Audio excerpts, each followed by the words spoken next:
श्री गोपाळ कृष्ण भगवान की जय। लीळा नंबर 75 चा उर्वरित भाग।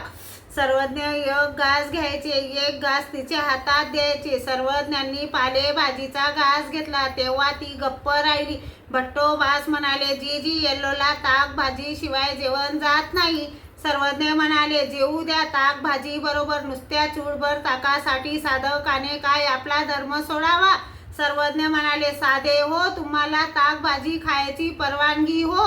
सी बी चूड चिमुटी या चोम मध्ये न गमे तरी एकू ठावो आप जविजे। त्रसो नेंदीजे, त्रसला साता जीव विषया शरण जाईल। त्रसला साता देशांच्या शेवटा जाऊनी सर्वा धर्मत्व ब्राह्मण तत्व स्वीकारील। अल्पे अनिष्टे बहुत अनिष्ट परिहरे तरी परिहरीजे, असे सर्वज्ञांनी निरूपण केले। यावर महादायसा म्हणाली, जीजी आम्ही अल्प अनिष्टाचे सेवन का करू, जो निरोध होईल तो सहन करू। सर्वज्ञ म्हणाले, पोरे हो, तुम्ही काटेचा अधीर व्हाल, मग त्रसाचा निरोध काय सहन करणार हो जी। तर निरोध सहन झाला नाही तर एखादे साधन घेता येईल काय।